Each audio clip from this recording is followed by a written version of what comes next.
Então, bom dia a todos. Vamos dar início ao cerimonial para a apresentação da defesa de dissertação do mestrado em Ciências Ambientais, né?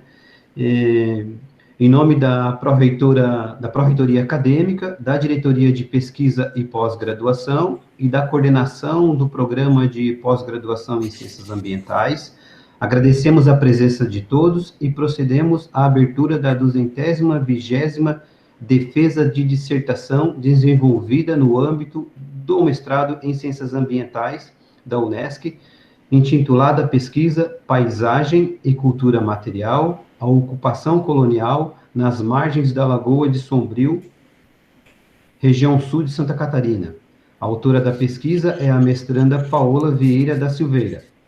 A composição da comissão examinadora é composta pelo professor Dr. Nilson Ivo, né, nosso parceiro e colega professor do programa de pós-graduação em Ciências Ambientais, e o professor Nilson também é coordenador do Laboratório de Planejamento e Gestão Territorial, né, da Universidade do Extremo Sul Catarinense.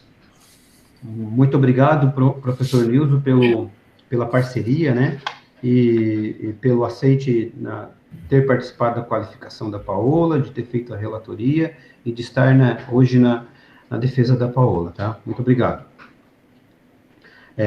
E também aproveito para agradecer também o aceite do parceiro, colega e amigo, né, o professor Dr. Marlon Borges Pestana, que é professor adjunto do Instituto de Ciências Humanas e da Informação, o ICHI, da Universidade Federal do Rio Grande, atualmente nos campos de São Lourenço do Sul e Carreiros, professor do programa de pós-graduação em História da FURG, docente efetivo dos cursos de História, Bacharelado e Licenciatura, Bacharelado em Agroecologia e Licenciatura em Educação do Campo, professor das disciplinas de História e Cultura Indígena no ensino da História e Campos, Conceitos e Linguagens da História, do programa de pós-graduação em História da FURG. O professor Marco é coordenador do Laboratório de Desenvolvimento Rural e Cultura do Campo, membro do Conselho Municipal de Educação de São Lourenço do Sul, membro titular do Núcleo Docente Estruturante de Licenciatura em Educação do NDE, é coordenador do Programa de Acompanhamento Pedagógico ao Estudante Indígena e Quilombola, o LEDOC, né? E o professor Marlon possui graduação em História pela Fundação, pela FURG, do Rio Grande. Ele é especialista em História do Rio Grande do Sul, também pela FURG. Mestre em História das Populações Indígenas pela Universidade Vale do Rio dos Sinos. E doutor também em História das Populações Indígenas pela Unicinos. Tem formação complementar em Antropologia, Modelos Atualísticos e Povoamento pela CONICET de Uruguai. É sócio, né, um dos sócios efetivos da Sociedade de Arqueologia Brasileira, da SAB, participou de várias gestões da SAB, a última gestão 2018-2019 também fez parte da gestão da SAB.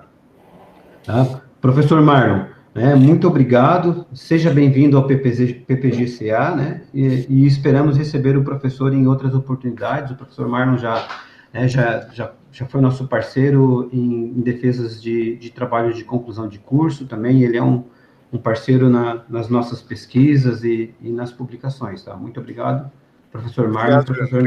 Obrigado pelo convite. Tá?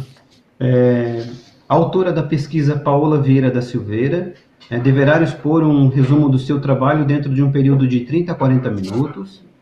Depois, cada componente da comissão examinadora terá até 40 minutos para fazer a sua adição, sendo que todos os outros presentes à sessão não poderão interagir com a candidata, né?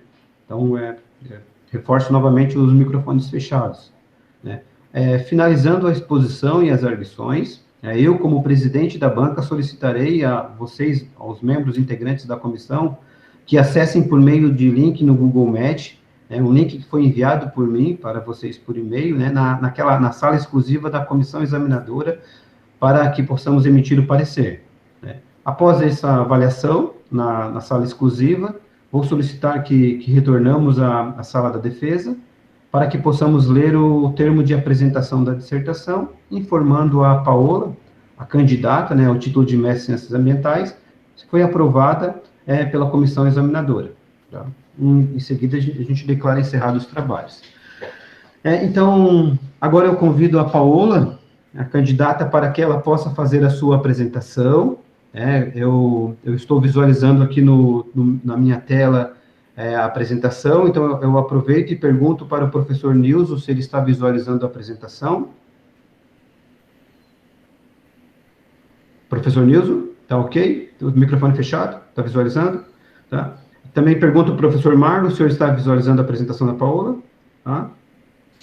Então, Paola, tem uma ótima apresentação, né? Eu vou fechar o meu microfone para não ter nenhuma interferência e desejo boa sorte, tá, Paola? Você tem de 30 a 40 minutos e assim que você encerrar, a gente vai passar para a banca. O primeiro a falar vai ser o convidado externo, o professor Marlon, tá, professor Marlon? Boa sorte, Paola. Obrigada. Bom dia, né, a todos e todas. Eu cumprimento a banca, o professor Nilson, o professor Marlon. Então, meu trabalho é intitulado Paisagem e Cultura Material, a Ocupação Colonial nas Margens da Lagoa de Sombrio.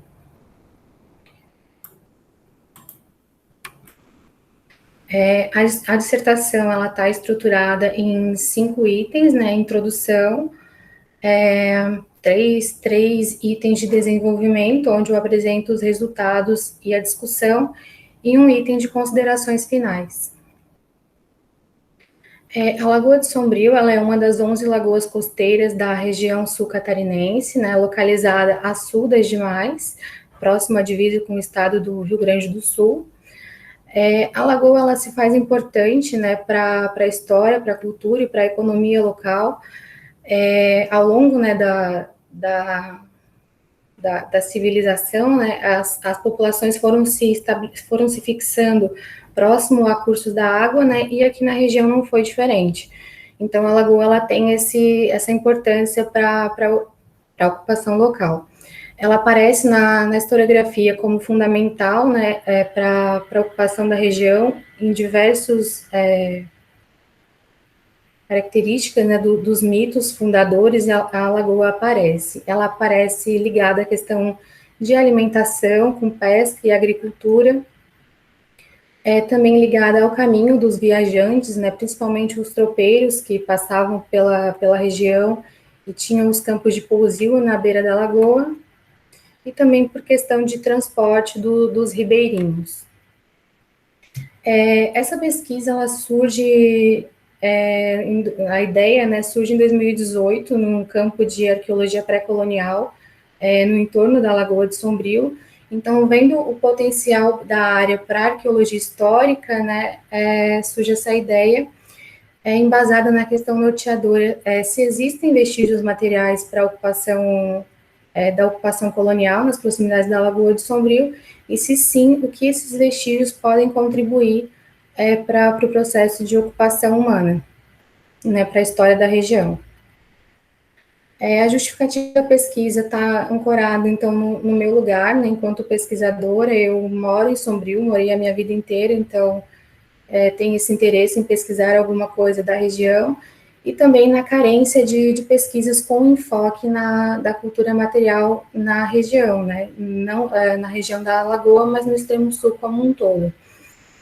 As pesquisas que tiveram como plano de fundo a Lagoa até o momento focaram em questão de fauna, flora, degradação ambiental. Tem pesquisas também de arqueologia pré-colonial, mas arqueologia histórica, né, focando na cultura material colonial, ainda não se tinha nada. Os objetivos, então, objetivo geral: investigar vestígios materiais da ocupação colonial nas margens da Lagoa de Sombrio, em recorte espacial delimitado pelas principais estradas que a contornam. Específicos: caracterizar o processo histórico de ocupação do território de abrangência da Lagoa de Sombrio, identificar e registrar em mapa temático os sítios e a cultura material da área, e analisar a cultura material identificada e correlacioná-la com o histórico da ocupação regional e local. O referencial teórico, ele está embasado, né, na história de longa duração do Brodel. Como a gente não está falando de um acontecimento em si, né, está falando de um processo de ocupação, então a história de longa duração, ela vem nesse sentido. É uma teoria que ela não considera somente, né, o fato, ou o acontecimento, ou a conjuntura, né, ela considera uma estrutura que levou, né, ao desenrolar, e o Brodel, ele considera o ambiente geográfico, né, o espaço geográfico, como a principal estrutura da história, num sentido que o ambiente, ele determina como a população vai se portar, né. E ele também considera, essa teoria também considera a cultura material das populações. Então, nesse sentido, entra o conceito de arqueologia histórica, que eu utilizei o Orser, em 1992, e ele define a arqueologia histórica como o estudo arqueológico dos aspectos materiais, em termos históricos, culturais, sociais, concretos, dos efeitos do mercantilismo e do capitalismo que foi trazido da Europa em fins do século XV e continua ainda hoje, né? Então,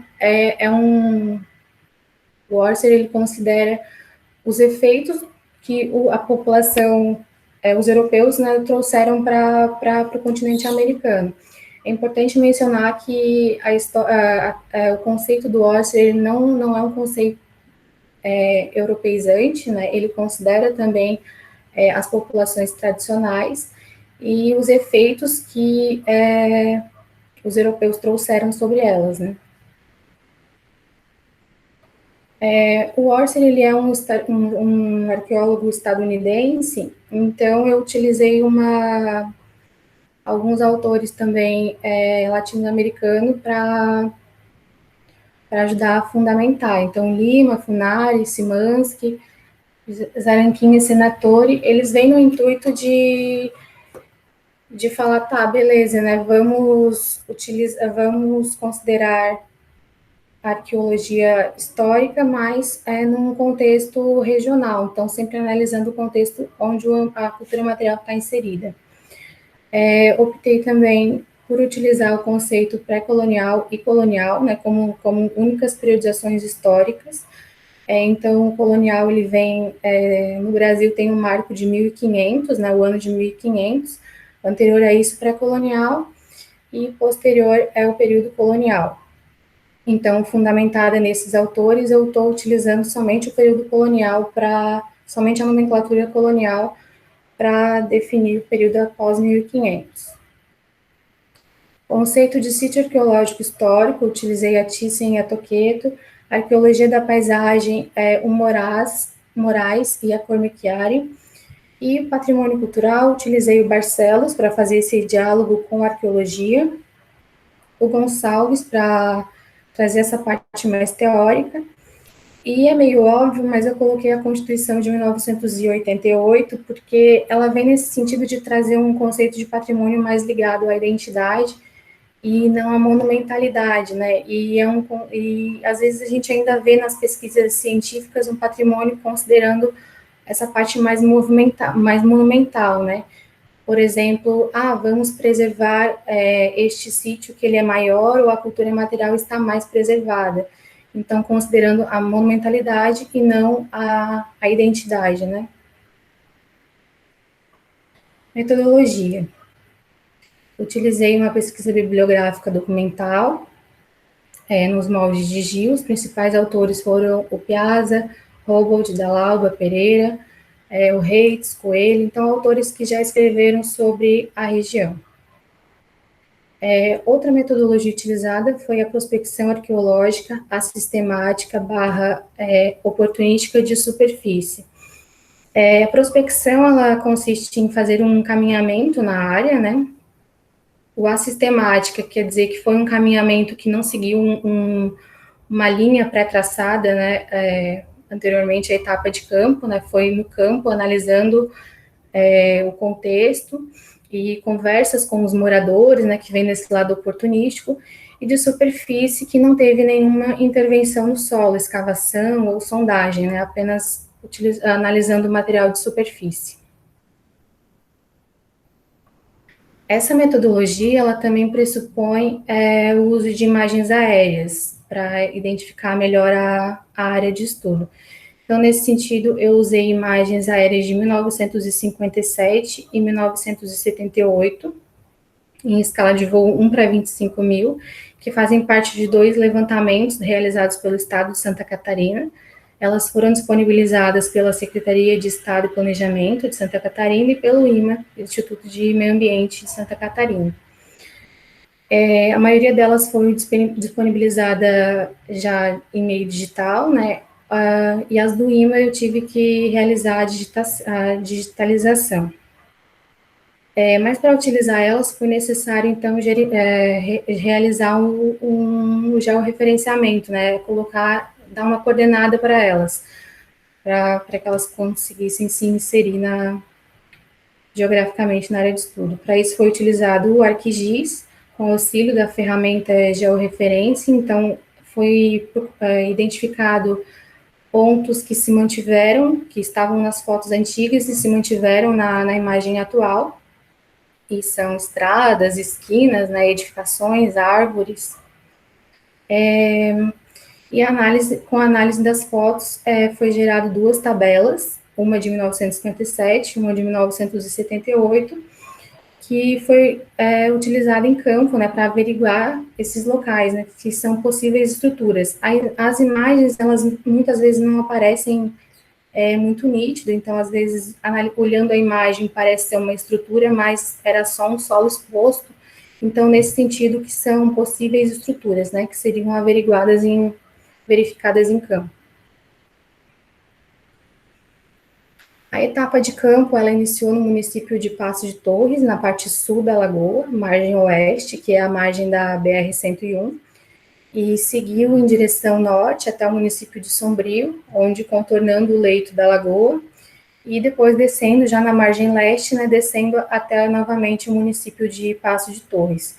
Os sítios que foram sendo identificados foram enumerados seguindo essa direção de caminhamento.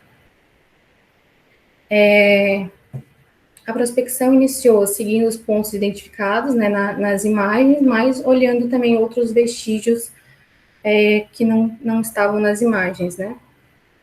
Nesse sentido, se constatou que sempre junto dos sítios, a maioria dos sítios estavam associados a bambuzais. Então, os bambuzais, eles passaram também a ser indicadores dessa ocupação colonial. Quando identificado um sítio arqueológico, então era realizado as fotos da área e da cultura material. A cultura material, ela foi coletada quando possível, né, quando era fragmentos, apenas em caráter amostral também, assistemático, e depois as peças foram levadas para o Laboratório de Arqueologia da Unesc, foram higienizadas e analisadas, seguindo alguns autores, como Soares, Toqueto, Lima, Zanettini, Camargo e o Souza.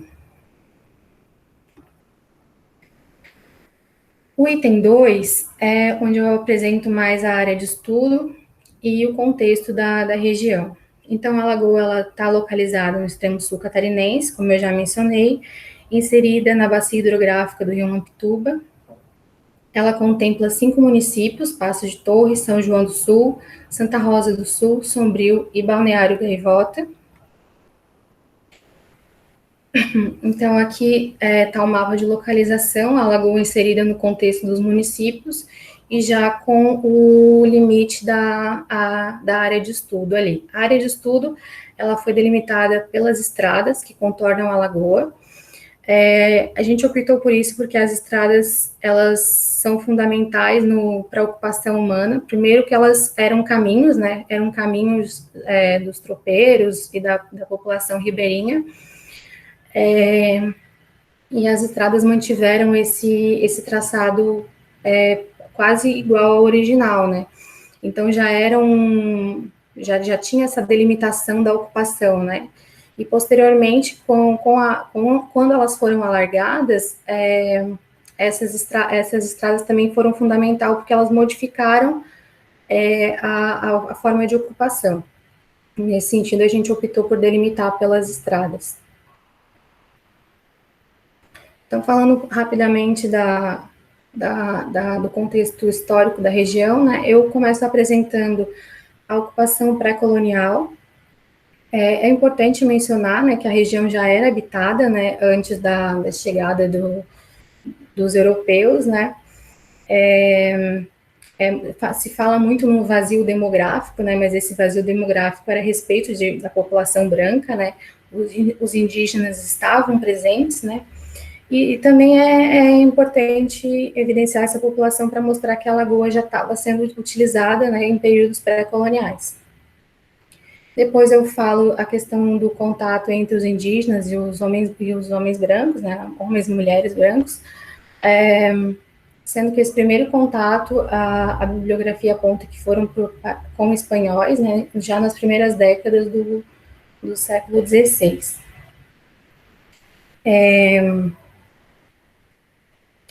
A região sul-catarinense, ela se caracteriza por uma pequena faixa de terra, né, entre o mar e a serra, e isso faz que ela seja e é o único lugar de passagem, né, para não ter que subir a serra.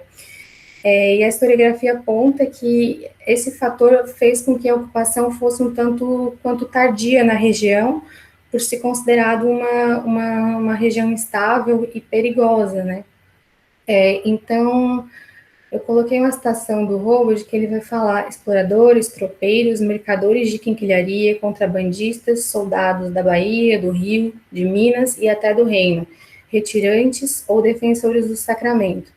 Toda essa gente, como narra Howard, circulava pela região do sul catarinense após a apropriação do território pelos europeus.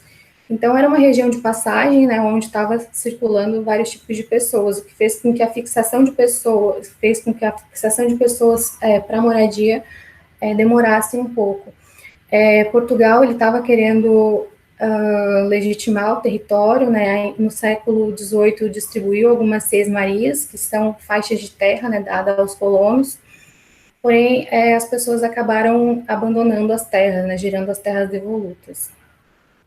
As primeiras residências, elas acabam se fixando mais na encosta da serra, então, Jacinto Machado, Praia Grande, né, que ficavam mais distantes do litoral dessa zona que era muito utilizada para passagem. Mas ainda assim eram ocupações mais dispersas, né. A fixação de pessoas, então, mais no litoral e no entorno da lagoa, ela vai acontecer no final do século XIX e tendo uma grande expansão no século XX. E, em suma maioria, essa colonização vai se dar por colonos portugueses, né, por a área ser mais afim. Dois principais fatores que são apontados para essa ocupação são que a Laguna era a principal cidade do sul catarinense, né, e Portugal, então, queria montar mais comunidades, né, no intuito de legitimar esse território. Então, vem nesse sentido, né, dando essa possibilidade, e também o caminho dos tropeiros, né, os tropeiros faziam esse caminho de norte a sul, iam abrindo os caminhos, né, e quando essa área foi se tornando mais estável, as pessoas começaram a se fixar no sentido de montar campos de pousio ou casas de comércio, entrando nessa economia do tropeirismo. E também a economia de agricultura, né? As famílias rurais não estão só.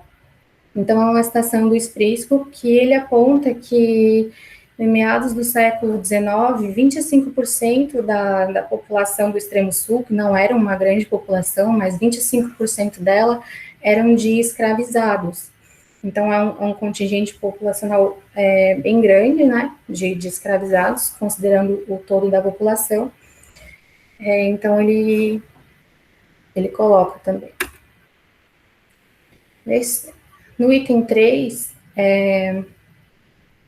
eu começo a abordar a cultura, os resultados, né, então eu aponto os sítios arqueológicos identificados, foram identificados 26 sítios arqueológicos coloniais, e eles compreendem casas coloniais, fragmentos de louça e vidro, fragmentos de material construtivo, taipas, poços d'água e ruínas de edificações. Então, aqui está os sítios, né, dispostos na área de estudo. Então, como eu mencionei, a gente iniciou o campo aqui na parte sul da lagoa, seguindo em direção norte, finalizando aqui. Então, o sítio 1 está aqui, o sítio 26 está aqui. E aqui algumas imagens representando a cultura material.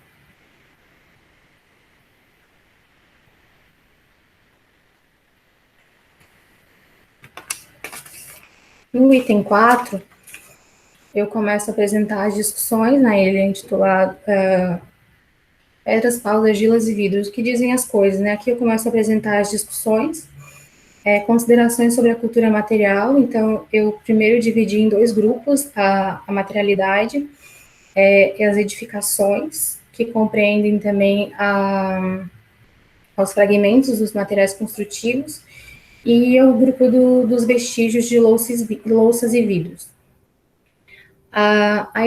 Edificações, então, foi encontrado edificações em pedra, uma casa, né, e taipa, e também pedras utilizadas como alicerce de outras casas. Construções em tijolos, casas e poços d'água e um forno, e construções em madeira, que seriam casas. Então, aqui exemplo das edificações em pedras da área de estudo, né? A primeira imagem aqui é uma ruína de uma casa localizada no Morro dos Macacos. Então, aqui temos uma coluna, né? E aqui a parte que ficava embaixo da janela, né? Aqui um exemplo de taipa, que também tá no Morro dos Macacos, lá associado a essa residência. E aqui em cima outra taipa. Taipas são esses muros de pedra, né? Essa aqui está localizada próximo às Furnas de Sombrio. E aqui 2 exemplos de casas onde as pedras foram utilizadas como alicerce. Aqui exemplo de edificações em tijolos, então temos as casas, um forno, né, de barro e tijolo,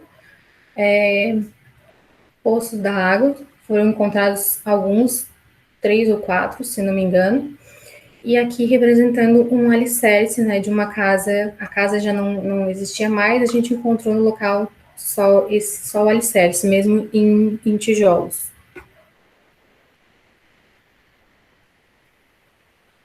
E edificações em madeira. Então, foi identificado essas 3 casas, né, essa aqui até parece que foi modificada recentemente, né, mas elas são casas em madeira de lei, então dura bastante tempo.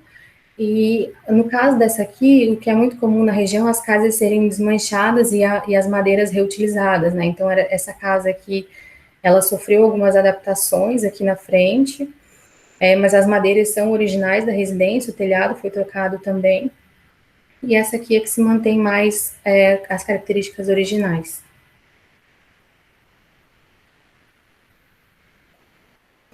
Materiais construtivos identificados na área de estudo. É importante mencionar que esses materiais, eles não foram encontrados associados às edificações. A maior parte dele foi encontrado somente os fragmentos, né? Então, temos, né, tijolos aqui, e basicamente telha colonial capa canal. Aqui dando ênfase para a telha, né? Então, temos aqui, parece corrugado da telha, né, que é a parte que fica para baixo. Aqui a parte que fica para cima no molde, né? Então, é a parte mais alisada. E aqui mostrando, evidenciando a queima, né? Recebendo calor pelos 2 lados e formando essa parte mais clara no meio. As casas, então, elas apresentam referência na arquitetura portuguesa, né? Corroborando com o contexto histórico da região.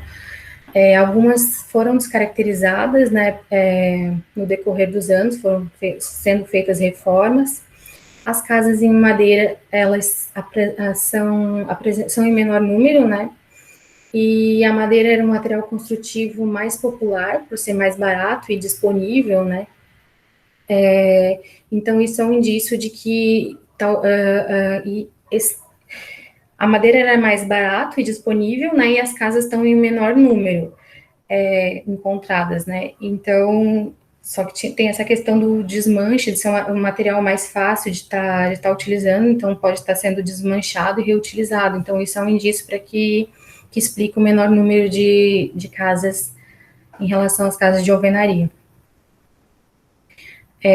Fragmentos de material construtivos apontam para técnicas de fabricação menos mecanizadas, né? Característica dos materiais coloniais. Agora entrando no outro grupo, né, os fragmentos de materiais em vidro. Então, os artefatos em vidros identificados na pesquisa são pequenos frascos, e em maior parte cacos. Eles apresentam coloração verde claro e coloração transparente, e bolhas de ar, né? Todos eles apresentam bolhas de ar, identificando um processo de fabricação mais rudimentar. Então, aqui a gente tem uma parede de uma garrafa de vidro, né? Aqui também, dá até para ver aqui uma garrafa de vidro quadrada, né? Aqui também dá até para ver aqui de uma parede para outra. Aqui são 2 gargalos de garrafa, né? A parte que faz a voltinha em direção ao gargalo.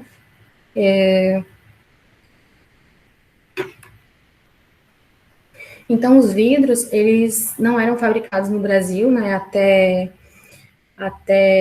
o século XIX, né? Até o século XX. No século XIX, salvo algumas exceções, né? De pequenos produtores. Então, algumas características de fabricação são capazes de indicar a data, mais ou menos, da fabricação, né? A coloração, ou às vezes tem até marca de fabricante. Então, aqui eu destaquei 3 frascos encontrados na área de estudo. Esse aqui, ele tem a marca do fabricante, né? Também indica o produto que estava dentro. Era um vidrinho de Glostora, que era um tipo de gel utilizado. E esse fabricante, agora eu não me lembro o nome corretamente, mas ele passou a fabricar esse vidro na década de 50. Então, provavelmente esse aqui é da década de 50, 60, que foi utilizado na área de estudo. Esse aqui é um vidro verde, ele é bem bolhado, né? Acredito que essa seja a coloração natural, que não foi feito nenhum tratamento. O gargalo aqui, né, apresenta características bem rudimentares também, né, na base do sopro. E esse aqui, ele já é um vidro quadrado, né? Ele tem 2 inscrições nele que indicam da onde ele era, né? De um lado está escrito laboratório e do outro está escrito catarinense, então remetendo ao laboratório catarinense. O vidro transparente, ele é um vidro mais recente, né? Que já estava recebendo um tratamento.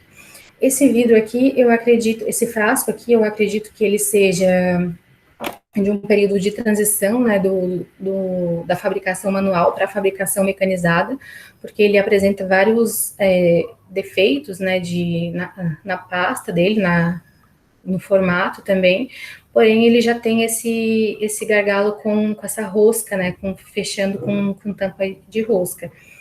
Então, eu acredito que seja esse período de mudança e adaptação. Fragmentos em louças. Na área de estudo foram observados louças em faiança fina, porcelana e algumas louças em vidro e fragmentos de argila cozida. A faiança fina, ela é um tipo de louça um pouco mais porosa do que a porcelana, né? Então, aqui eu tenho as porcelanas que foram encontradas na área de estudo.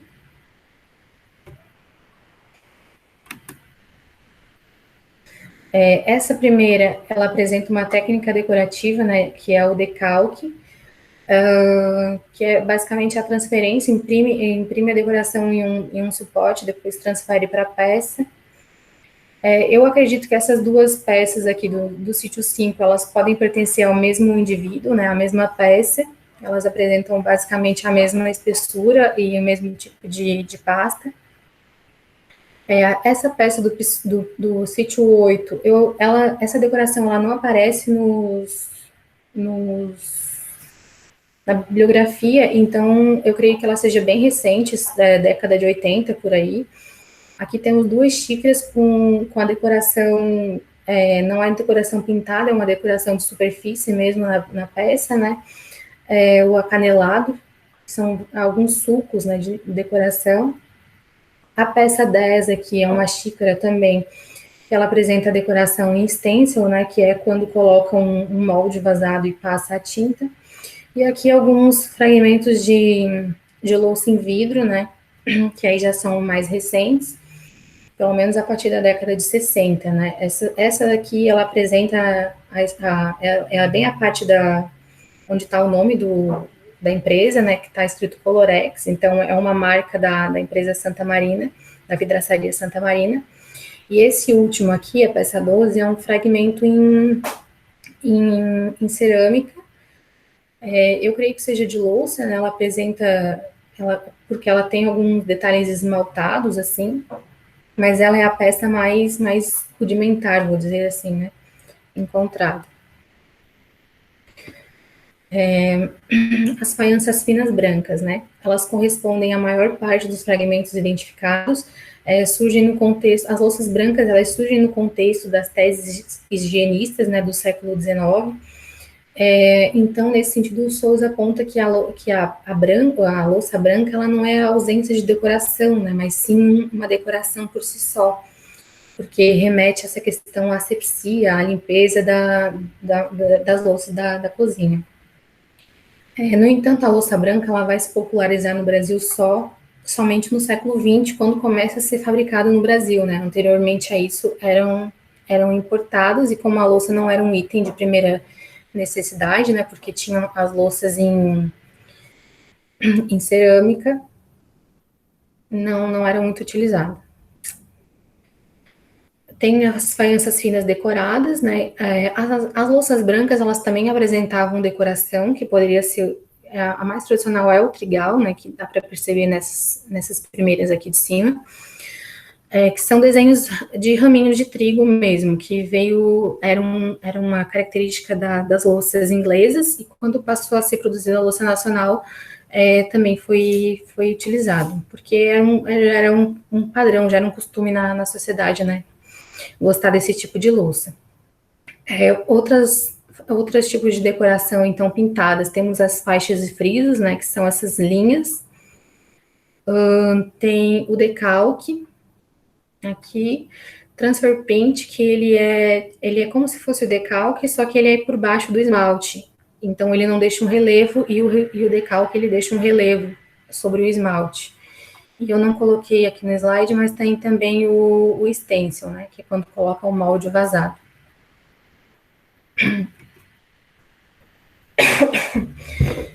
De forma geral, os cacos de louça coletados na área de estudo evidenciam majoritariamente louças de consumo dos alimentos, então pratos e xícaras. São poucos os fragmentos de louça de servir, eles podem ser observados aqui, né? Essa é a mesma peça, ela tem decoração dos dois lados, então indica uma vasilha mais alta, né, onde a decoração fosse aparecer, e essa aqui também, que a espessura dela, né, a grossura indica, e a espessura e a circunferência também indica que era uma travessa. Uma característica observada é que as louças de cada sítio, elas não se combinam entre si, né? Elas não têm a mesma espessura e o mesmo esmalte ou pasta, então indicam que são indivíduos diferentes. Só que esses indivíduos diferentes, eles também não conversam entre si, indicando então que não era um conjunto de louças, né? Louças iguais, do mesmo conjunto, né? Eram louças individuais. Aí isso remete a duas questões sobre a ocupação. Poderia ser uma ocupação sazonal, onde as louças trazidas eram o refúgio dos utensílios domésticos, ou que as louças que chegavam aqui, de fato, eram essas louças individuais, né, compradas sem o conjunto por ter um preço mais acessível. Eu acredito que uma ocupação sazonal, ela vai se dar a partir da abertura das estradas, então década de 60. Então, eu acredito que as louças chegavam aqui as louças individuais, que tinham um preço mais acessível, que também combina com o contexto histórico e econômico da região. Os fragmentos de louça, no entanto, não estavam somente associados aos sítios com construção e alvenaria, eles também estavam associados aos sítios que não tinham edificações, né? Então, que eu suponho que sejam edificações de madeira que foram demolidas, porque não deixaram marcas de... não deixaram marcas, né? Era comum a prática do escampo, né? E até a abertura das estradas. E também as louças podiam ser... as compras podiam ser pagas na próxima safra, então isso populariza as louças. Nesse viés, questões relacionadas ao poder de compra dos indivíduos ficam evidentes na área de estudo, de modo que, enquanto alguns possuíam casas de alvenaria, outros tinham na madeira, na palha e no barro os recursos para produzir os seus itens domésticos, suas residências e itens domésticos. Como exposto, se evidencia que as casas em alvenaria e as louças brancas se destacam em relação aos objetos de madeira, que remete que a cultura material de uma parcela da população está se sobrepondo a outra parcela. Nesse sentido, eu não identifiquei em campo nenhuma materialidade a respeito da arqueologia da escravidão. Contudo, né, a ausência da cultura material não quer dizer que essas pessoas não estiveram ali. Nesse sentido, a gente fez uma análise das paisagens, muito ligada à questão dos bambuzais. Então, o bambuzai, a gente percebeu ele em grande quantidade na área de estudo. Eles eram utilizados como cerca-viva e também para a questão de quebra-vento, né, que as pessoas falam, para cortar o vento sul. E isso também está posto na bibliografia. Em análise aos dados coletados, foi observado que os bambuzais formam uma linha paralela na margem da lagoa. A disposição em linha e os associados à cultura material indica que são plantações antrópicas, né? As edificações, louças e vidros foram identificadas em locais pontuais, mas a presença dos bambuzais indica outros locais de possível ocupação, porque realmente ele forma essa linha. E aí os moradores falam, né? Naquele bambuzal lá morava o fulano, né? Isso evidenciado no levantamento oportunístico, com os moradores indicando. Então, aqui tem são 5 pontos de bambuzais que os moradores indicaram, e aqui dá para evidenciar a linha de bambuzais, ó, essa linha mais escura aqui, e é do outro lado também. E alguns estão fora da linha, porque esse lado a ocupação, ela tem mais margem, né? Então, com base na linha de bambus e na disposição dos sítios observados em campo, constata-se que a ocupação colonial na área de estudo, ela seguia um delineamento, ela estava mais próximo possível do corpo da água, da lagoa, mantendo a distância apenas da planície de alagamento, ocupando as áreas de terraço. O último tópico, a gente fez uma análise dos sítios em perspectiva temporal, utilizando as fotos aéreas. Então, aqui eu coloquei de exemplo o sítio 5, né? Então, aqui são imagens do sítio 5 em campo. Hoje ele está, na época do campo, em 2019 ele estava em uma plantação de maracujá, que é um pouco da cultura material identificada. E com a análise das fotos aéreas...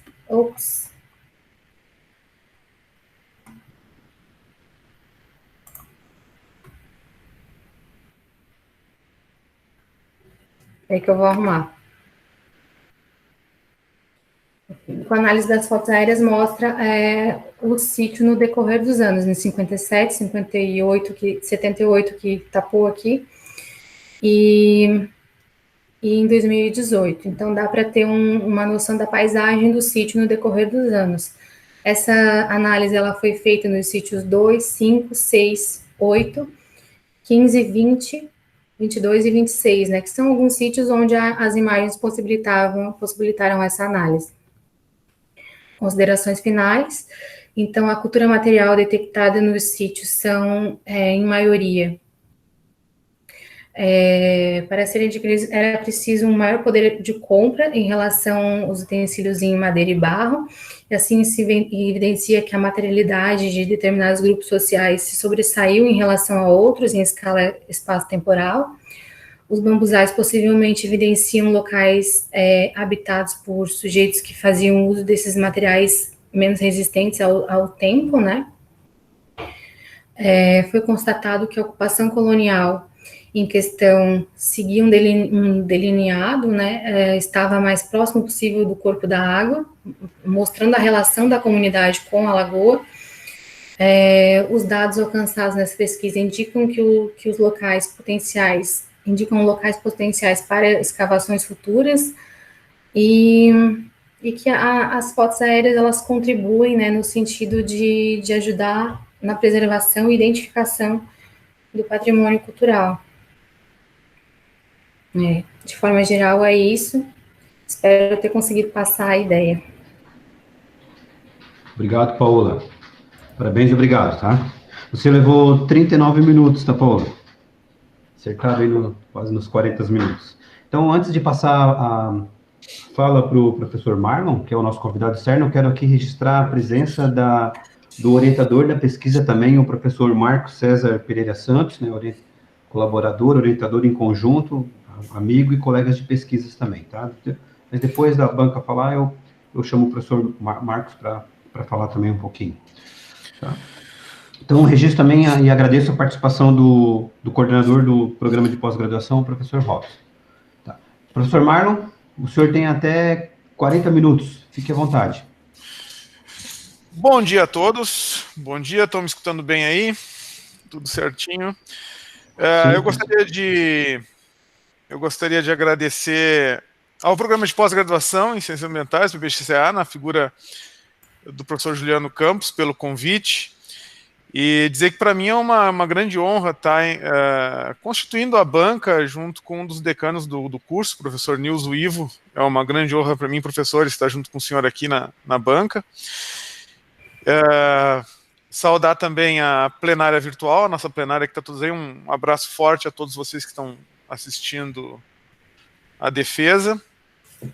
Parabenizar a Paola pelo excelente trabalho e mandar um abraço carinhoso também para os pais da Paola, para os familiares da Paola, que se estiverem assistindo, devem estar muito orgulhosos da filha, devem estar os familiares, os irmãos, enfim,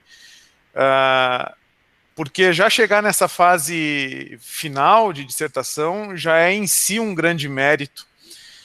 Gostaria de saudar também um grande amigo meu, Marcos Pereira, que também está nos assistindo, e a todos que compõem aí a cerimônia de defesa da dissertação da Paola.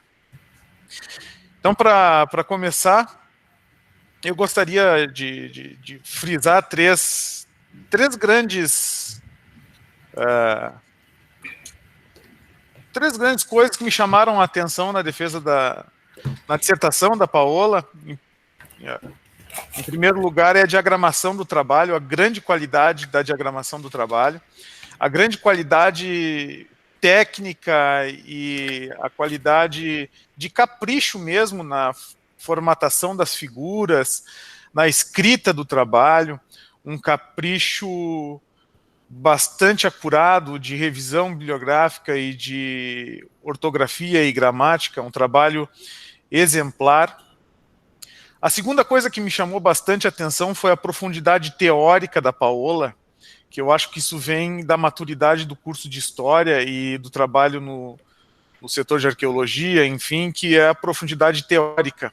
O debate que ela faz acerca da longa duração brodeliana, enfim, até mesmo porque Brodel trabalhou com o Mediterrâneo, na época de Filipe II, e ela traz essa concepção de longa duração para a Lagoa de Sombrio, e isso foi um insight dos orientadores, claro, dos orientadores e dos professores de História, que é de total mérito da Paola. Então ela selecionou um excelente quadro teórico. E Sombrio, eu acredito que esse trabalho, o município de Sombrio e os municípios de São João do Sul, Santa Rosa do Sul, depois de perceberem uma publicação de peso como essa, que traz dados completamente inéditos, enfim, para a história, provavelmente procurar alguém da prefeitura, alguém que possa publicar em livro esse teu trabalho, porque é um trabalho de uma magnitude, de uma profundidade histórica muito importante. E a terceira questão que me chama a atenção é o conhecimento da Paola com relação à cultura material histórica, da arqueologia histórica. A questão da faiança fina inglesa, a questão da entrada dos portos, enfim, até ela tem uma parte que ela comenta que haviam pequenos, ali de Santa Rosa do Sul, pequenos portos que davam até a lagoa, e isso já no período imperial, enfim. E isso me chama muita atenção, ela conhecer quais as louças que são de superfície, que são plana, quais as louças que são a faiança fina.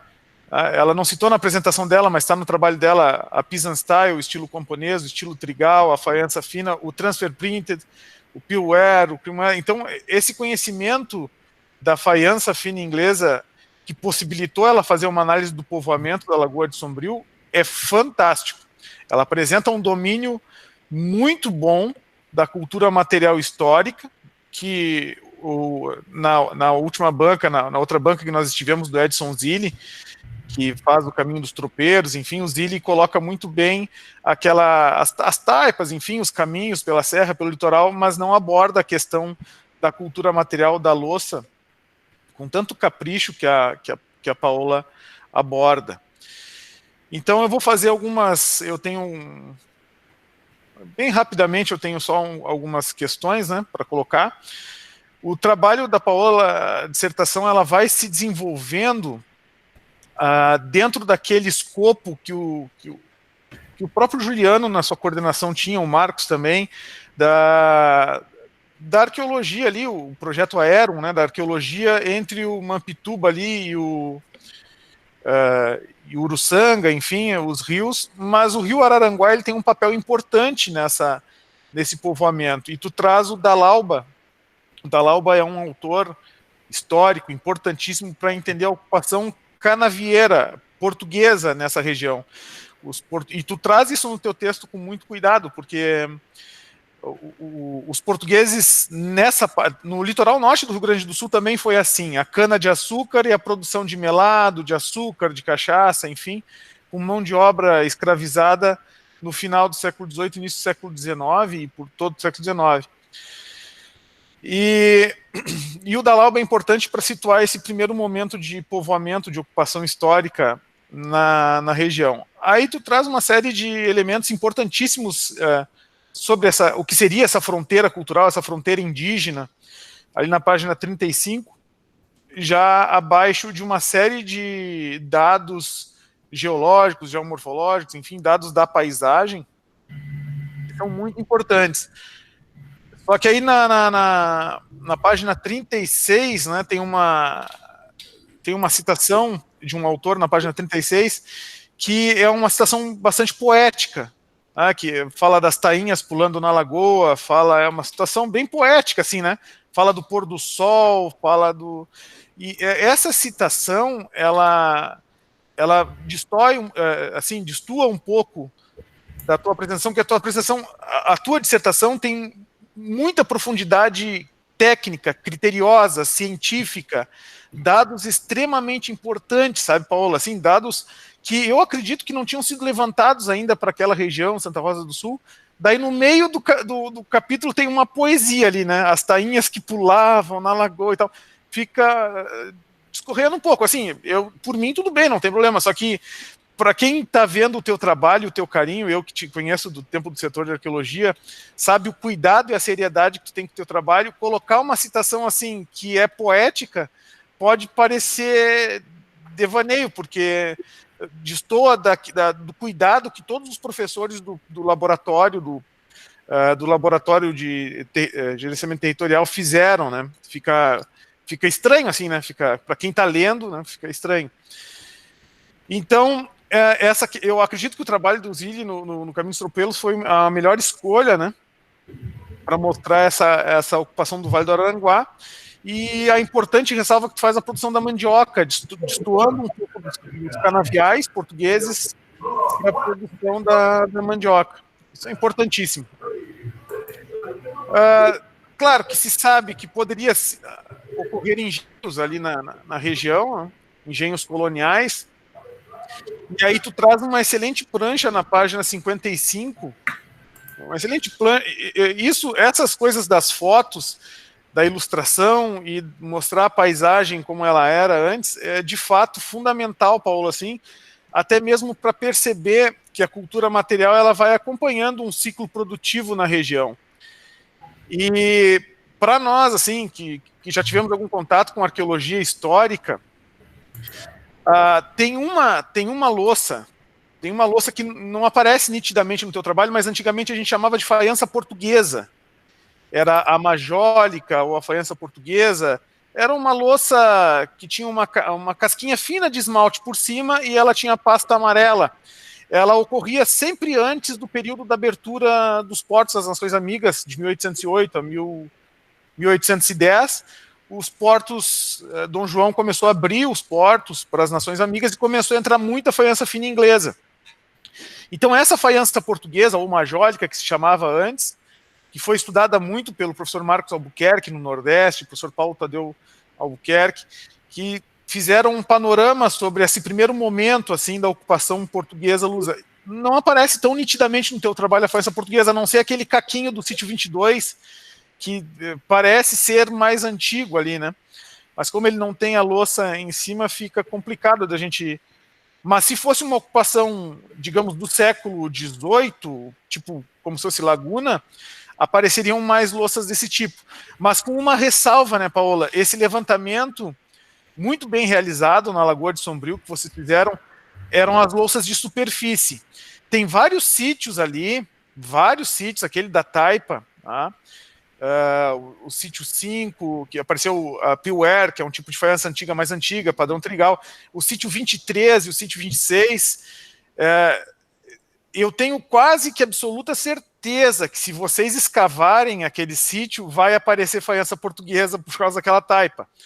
Aquela taipa é cantaria, e aquela cantaria ali, aquele embrechamento, ele é típico de uma ocupação portuguesa, açoriana, né, uma ocupação colonial portuguesa. Então pode ser que nos estratos mais antigos daqueles dois sítios ali, do 26, enfim, vai aparecer, até mesmo porque as casas são maravilhosas, né, Paula? É pau a pique, é barro socado, ela está em ruínas. Então, provavelmente, a cultura material ali, escavando, vai aparecer metal também antigo, vai aparecer um vidro antigo. Outra coisa que me chama muito a atenção na tua dissertação é o teu conhecimento sobre o material vítreo, que é espetacular, exemplar. Isso é algo que eu nem sabia que o pessoal trabalhava com essa questão. Tu citou o vidro soprado, a coloração do vidro verde, que é a coloração natural, o verde oliva.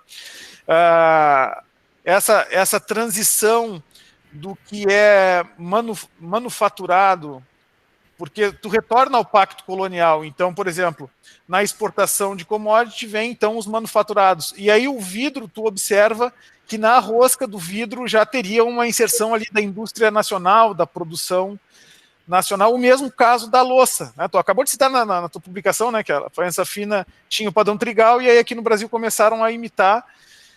Isso vem a embasar com bastante categoria o teu trabalho, que se remete ao capitalismo e às ramificações do capitalismo sobre esse povoamento da Lagoa de Sombrio. É interessante observar, lendo a tua dissertação, que, principalmente no Balneário Gaivota, eu não sei como é que funciona, mas aqui em Rio Grande, aqui nessa região do litoral, a água é mais salobra, né? Então, tu observou esses taquarais, esses bambuzais, tu observou nas proximidades dos poços, né? Com cacimbas, um poço, ou alguma cacimba, enfim. E aí sem a casa, ausente da casa, né? Isso não quer dizer que a casa não estava ali, bolantas, por exemplo, enfim, mas o poço é muito importante porque nem sempre a água apresenta uma qualidade potável, enfim. aqui no litoral é assim, acredito que aí também os poços artesianos, esses poços, essas cacimbas são muito importantes. A questão da cultura material dos escravizados, que traz de uma forma muito brilhante, é algo que pode ser entendido da seguinte forma: olha, quem é que fazia, por exemplo, da Casa 26, aquelas casas mais antigas de pau a pique que tu descobriu, né? Quem é que faziam os tijolos com a Lagoa do Barro de Sombrio, né? Quem é que faziam as telhas, capa canal, como tu coloca? Então, a gente tem esse vício, claro, da nossa, que é histórico, de dizer que isso foram os portugueses, né? Foram os portugueses, enfim. Mas aquela taipa de pedra ali, com aquela cantaria do Golfo da Guiné, tá na cara que foi mão de obra afro-brasileira, que foi mão de obra escravizada, né? A mesma coisa as telhas. A coisa as telhas que tu mostra na prancha ali, né? Aquela queima de forno. Eu não digo isso para o material mais recente que tu tem, por exemplo, aquele forno externo, né, da casa para fazer pão. Aquilo ali me parece uma ocupação mais italiana, mas uma ocupação mais colonial mesmo, assim, no sentido. Mas as casas mais antigas que tu tem, aquele pau a pique ali, aquilo ali é uma técnica muito antiga que os portugueses aprenderam no litoral da África. Tá? Então, aquilo ali é cultura material afro-brasileira, africana, que é diaspórica, né, que mostra uma tradição diaspórica. Até mesmo porque esse primeiro colono português, canavieiro, dos engenhos que tu cita, ele não metia a mão na massa. Ele trouxe 5, 6 escravizados, às vezes até mais, aí no extremo sul de Santa Catarina. E isso de nada, isso são só comentários, tá? Isso em nada atinge o mérito do teu trabalho, que está muito bem costurado. Teoricamente, tu conseguiu fazer com as imagens que o professor Nilson conseguiu, que o laboratório conseguiu, as imagens desde 57, 78, todas as imagens, né, da década de 50, que isso é muito raro, isso é muito inédito. Então, eu sinceramente acredito que é um trabalho de peso, ainda mais que tu tem a orientação muito bacana e com orientação do professor Marcos e ajuda do professor Nilson para publicar esse trabalho, porque eu acredito que o Extremo Sul precisa justamente dessas informações sobre o avanço. Isso serve também para a questão agrícola, serve do avanço da ocupação e do povoamento, até mesmo porque ali é um barranco, né? É um terraço fluvial onde os taquarais estão para proteger do vento. E isso também tem interessantes do uso do solo. Eu lembro que o Juliano sempre foi muito preocupado com essa questão do uso do solo por causa dos vestígios materiais. É um trabalho... no sítio dos Morros do Macaco, né, aparece bastante faiança fina, principalmente a Pisan Style. A Pisan Style, essa faiança fina inglesa, ela vem junto com a modificação da paisagem e da ocupação, porque era uma indústria inglesa chamada Davenport que produzia. Essa Davenport, era no Porto de Liverpool, mandava avulsa para o Brasil. Então ela tinha os jogos de jantar, a Davenport tinha todos os jogos, né? A Royal Ring também, isso. Só que essas duas empresas permitiam que, com a chegada no Brasil, os mascates desmembrassem esses jogos e vendessem avulso por preços mais baratos. Daí, por isso que o Luiz Cláudio Simanski, o Simanski no Solar Lopo Gonçalves, fala sobre a questão do status quo, sobre a economia, sobre a questão dos mais pobres, enfim, no Solar Lopo Gonçalves, porque lá os aparelhos de jantar estavam todos inteiros, então provavelmente era uma família abastada. No teu caso, tens a prova inegável de que essa população que estava indo para a Lagoa de Sombrio ou era uma população de poder aquisitivo menor, ou justamente era isso que estava acontecendo, né? Eles levavam somente algumas partes da parcela, porque, por exemplo, num aparelho de louça da Davenport tinha urinol, tinha escarrador, tinha manteigueira, tinha saboneteira, era completo. E ali tu encontra pratos e xícaras. Então, provavelmente, a tua hipótese, a tua teoria está muito bem fundamentada e está de acordo com as teorias da arqueologia histórica na nossa região que tu muito bem chamou de arqueologia colonial, é muito interessante. Claro que nós temos o professor Carlos Magno Guimarães, lá de Minas Gerais, que ele fala que a arqueologia colonial seria mais apropriada para períodos, porque está em Minas, né? Em períodos de colonização, no caso onde terias mais faiança portuguesa, mais majólica, onde terias mais material indígena, enfim. Mas tá ótimo o conceito, pode, até mesmo é difícil dizer que hoje, como é que nós não vivemos hoje num processo colonial, porque nós vendemos commodity e ainda compramos manufaturados, né? Então é muito interessante o teu trabalho, no sentido que foi muito bem consolidado nessas teorias, né? Até mesmo tu coloca ali nas considerações finais, né, esse capitalismo que vem desde 1500, apesar de ter muita influência do mercantilismo, e formam a materialidade. Tu fala assim, né, essas concepções de longa duração formam a materialidade, ali na página 113. Bom, a questão de fixar moradia, só para concluir e encerrar meu raciocínio, né, as pessoas passaram a fixar moradia no século XIX, né, se expandindo para o século XX, com a afirmação dessa ausência mais firme da faiança portuguesa, que com escavações isso com certeza vai aparecer mais marcadamente, como é o caso de Laguna, né? Na abertura das estradas, ali na página 100, na abertura das estradas, ela seguiu aquele mesmo panorama de ocupação. Eu acredito que ainda são as mesmas estradas, talvez, não sei, alguém me corrija se eu estiver errado, mas provavelmente são as mesmas estradas coloniais. E aí no 122 tu fala de uma cuscuzeira, né, feita de barro da lagoa, né, o poder de compra dos indivíduos, por estar alimentados, eles fizeram uma cuscuzeira, o sítio 22 ali de barro da lagoa. Isso é uma percepção, Paola, assim, é uma, como é que eu vou te dizer, uma ampliação da tua percepção que só mesmo um profissional, um arqueólogo, enfim, ele já, então, com certeza isso te coloca num patamar de extrema maturidade ao absorver essas informações. Claro, tem o apoio dos teus orientadores, enfim, mas mostra a maturidade da Paola, já demonstra a maturidade da Paola em estudar a cultura material e pensar em fazer uma reflexão sobre essa materialidade, tá?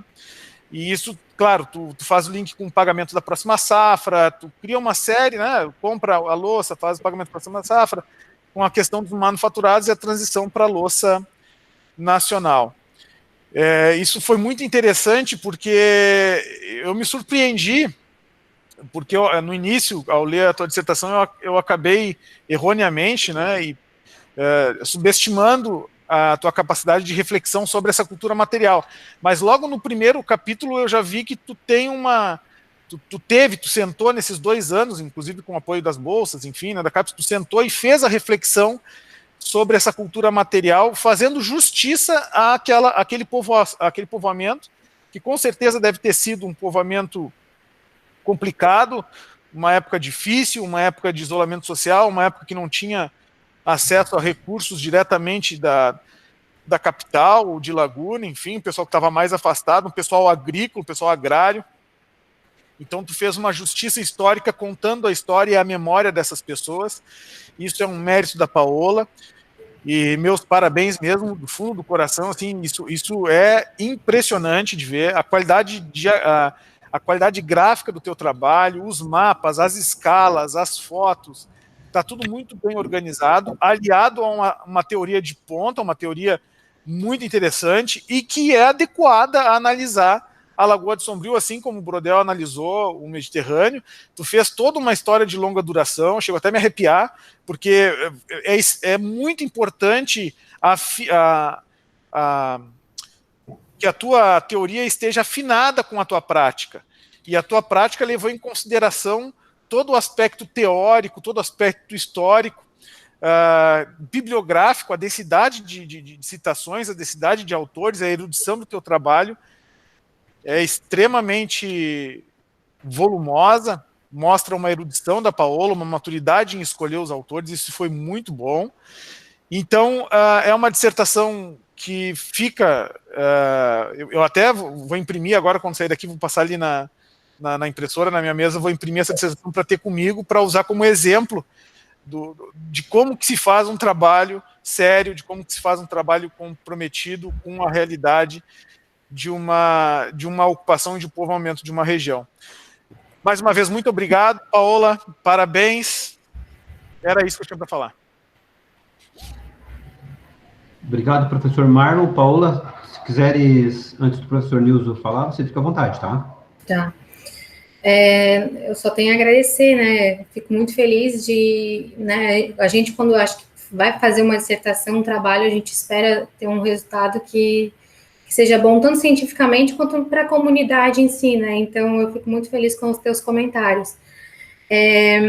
Eu vou só comentar, né, os teus comentários, então, a questão da citação eu vou estar revendo ali. A questão da faiança portuguesa, eu não citei porque, de fato, eu né, até então achava que não tinha na coleção ali que a gente coletou, né, mais faiança fina mesmo, mas se tu identificou alguma coisa ali, por favor, né, depois me repassa. A questão dos escravizados, então, eu achei importante citar, né, eu usei o Esprícigo ali, que tem um trabalho também bem legal aqui da questão dos escravizados no extremo sul, porque eles estavam presentes, só que eles não aparecem, né, eu até em campo ficava procurando, quero alguma coisa, mas não achei nada assim, né, a não ser as coisas que eles fizeram, né, as edificações que eles construíram, que eu tenho esse conhecimento, né, a bibliografia também já mostra que eram eles que estavam ali construindo essas edificações. A questão do colonial, né, que eu utilizei, então eu sei que é um termo que ainda não está, que ainda tem uma discussão, né, no campo da arqueologia. O pré-histórico, né, já está em desuso, mas ainda então se usa o pré-colonial e histórico. Mas no meu entendimento, o histórico ele acaba caindo nessa mesma máxima do pré-histórico. Então, eu tendo esses autores que me embasavam, então eu optei por utilizar o colonial. Então, eu coloquei ali como uma nota de rodapé, né, explicando que sem considerar demais períodos históricos, né, mas eu sei que alguns autores também utilizam colonial e pós-colonial, enfim. Mas, como tu comentou, né, eu acho que a minha ideia realmente foi essa, né, de que a gente, a ruptura com o colonial, ela vai começar a acontecer ali com a abertura das estradas, né, aqui no meu contexto, no contexto da área de estudo. Então, eu achei que esse termo cabia para o momento, assim. Acho que é só isso, e só te agradecer. Tenho certeza que virão contribuições. Eu que agradeço, muito obrigado. Obrigado, então, professor Marlon. Obrigado. Depois que o professor Nilson, a gente volta a conversar, tá? Mas obrigado, tá? Então, professor Nilson. Ok. Eu quero agradecer o convite, Juliane e Marcos, pela confiança depositada, cumprimentar o professor Marlon, que agora a gente já é parceiro, e a Paola pelo trabalho que ela fez. Mas primeiro eu quero fazer um pequeno relato, porque, na verdade, foram 3 momentos na construção da pesquisa dela, que eu acompanhei em determinado momento. Foi o tempo que ela ficou no laboratório trabalhando com as imagens, foi onde a gente definiu realmente a área de estudo. Eu acho que os critérios de definição da área de estudo, eles estão bem consistentes. Um segundo momento foi quando eu recebi a primeira versão da dissertação e fiz uma leitura e retornei essa dissertação para ela. Ela fez alguns ajustes seguindo a orientação dos 2 professores. Então, o documento, ele realmente hoje, ele tem poucos ajustes a serem feitos. Algumas sugestões que eu ainda vou fazer agora e que me deixaram algumas dúvidas. Na questão, por exemplo, da metodologia, quando a gente faz a leitura da metodologia do teu trabalho, ela está extensa e eu sugiro que seja construído um fluxograma desses teus métodos de pesquisa, porque eu entendo que você trabalhou com a questão da prospecção, que já é, eu acho que de metodologia de domínio da área de vocês, E essa prospecção ali, parece que ela é, como é que é, assistemática e oportunística, uma coisa, né? Isso. Mas o avanço aí está na questão da agregação das imagens aéreas, que são esses aerofotogramas que você trabalhou, que estão acrescentando ou validando determinados elementos que você consegue na outra metodologia. Então, isso, para efeito de publicação, é importante, porque a gente não vê muito nos trabalhos a utilização desses aerofotogramas antigos. Mesmo que você não tenha feito uma correção geométrica para atender a precisão na questão, por exemplo, de medição diária, mas você fez um registro, e esse registro te dá condições para interpretar a imagem e relacionar com os elementos que você coletou no campo. E também te aponta locais que têm possibilidade de encontrar material. Então, isso precisa ser melhor trabalhado na metodologia. Então, talvez a construção de um fluxograma vai tornar essa tua metodologia mais sólida e que talvez um outro pesquisador olhe, pô, isso aqui é legal, eu vou usar no meu trabalho de pesquisa. Então, aí a gente avançou bastante. E era uma das questões, por exemplo, que eu tinha um pouco de medo, porque trabalhar com essas imagens antigas é uma incógnita, no sentido de, muitas vezes, você não tem qualidade, e outra é a questão, por exemplo, do domínio dos conceitos de cartografia, que, por vezes, as pessoas não têm e acabam cometendo alguns deslizes. Então, essa é a minha sugestão no sentido da questão da metodologia. Depois tem uma questão na página 34, onde você fala da questão da ocupação em períodos pré-coloniais. No objetivo, você tem, como objetivo geral, analisar a cultura material colonial. Agora, quando o professor Marlon, inclusive, aqui fez uma provocação em cima desse subtítulo, e você agora no final fez uma explicação, eu mais ou menos entendi, porque a minha pergunta é assim, ó, se o objetivo é analisar a cultura material, por que o primeiro ou o segundo subtítulo você começa a discutir a ocupação em período pré-colonial? Você poderia fazer um esclarecimento nesse sentido? Porque não está conectado na pesquisa.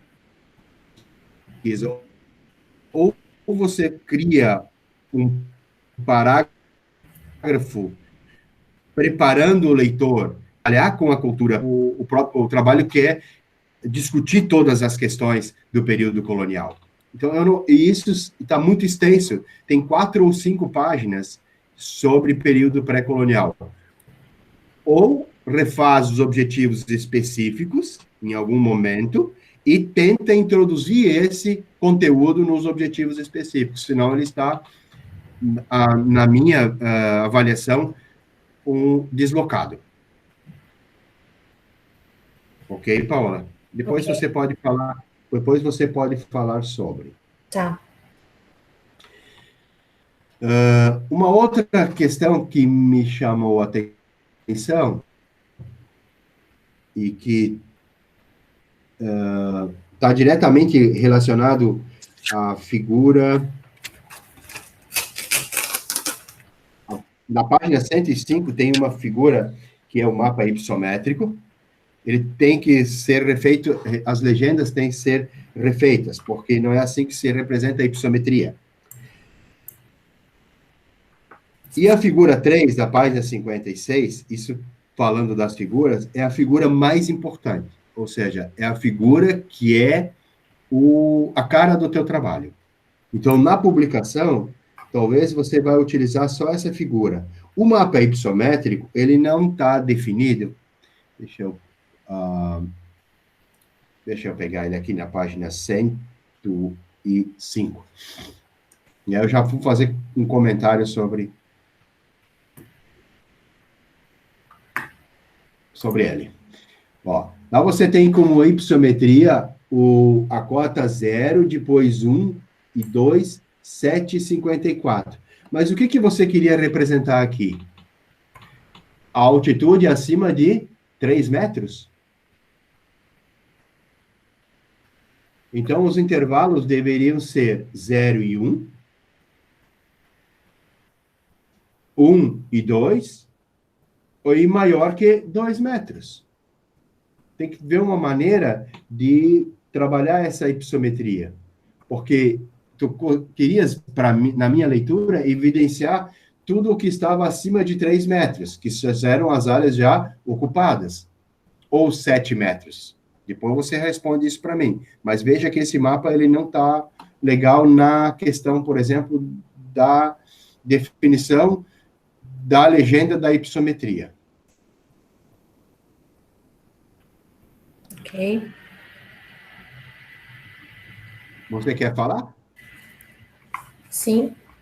Então, fale, por favor.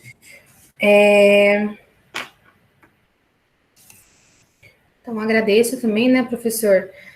Parceiro aí, me recebeu muitas vezes no laboratório, me aturando lá. Então, a metodologia dá para rever, né? Acho que o fluxograma talvez ela fique mais clara. Uhum. A importância das fotos, né? Com certeza foram de suma importância. Se eu não deixei isso claro no texto, vou estar revendo. A questão do pré-colonial ali. O intuito foi fazer um histórico da ocupação desde o período pré-colonial para mostrar que a lagoa já era usada na ocupação pré-colonial. Mas também é importante porque, bom, primeiro, eu estou vinculada ao Laboratório de Arqueologia, né, que já tem anos aí de pesquisas com isso, então ignorar essa população nesse momento eu acho que não caberia e também não condiz com o que eu penso. Então, eu achei importante mostrar que eles estavam ali e também estavam ocupando a lagoa. Talvez, então, como o professor sugeriu, colocar um parágrafo ali preparando o leitor, né, para contextualizar o porquê que eu estou citando aquela população anterior ao meu objeto de análise, né. A questão do mapa, então, o mapa era mais para evidenciar, então, a altitude dos sítios, né, mostrando que eles estão nessa área mais de terraço ali. Em campo, a gente observou que eles estavam o mais próximo possível da lagoa, fugindo dessa área de alagamento, né, e o mapa ele foi para corroborar essa percepção, né. Então, os sítios, eles estão basicamente de 2 a 7 metros ali, né, a maioria entre os 7 metros, acho que tem 2 ou 3 sítios, mas então foi nesse sentido e vamos estar arrumando o mapa. Então, pela tua explicação, então pode definir uma classe ipsométrica entre 0 e 1. Depois você vai de 2, tem que ter o mesmo intervalo, 2 ou de 0 a 2 metros, que até 2 metros ninguém ocupou. Eles só vão ocupar a partir de 7 metros de altitude, pelo que eu observo os pontos. Não, eles estão a maioria dos sítios está entre 2 e 7. Tem alguns poucos nos 7 metros. Talvez os pontos tenham ficado muito grandes. Aqui, essa leitura, os pontos, eles estão... Mas tem uma forma diferente, talvez, de fazer, porque o que você quer mostrar aqui é exatamente a altitude da localização dos sítios. Então, tem que rever lá no laboratório para tentar tornar isso mais claro, porque assim como está, a classe ipsométrica não é representada assim. Você vai de 7 para 54. Então, entre 7 e 54, sabe, não pode ser intervalos. Tem que ver uma forma de redistribuir essas classes para você conseguir representar a localização dos sítios. Certo. Tá? Ou, não sei se é tão importante essa figura também, porque você pode só narrar isso no texto e nem precisa produzir esse mapa. Tá. Ver isso com os teus orientadores. Certo. Tem uma afirmação que é feita, vamos ver se eu consigo localizar agora aqui.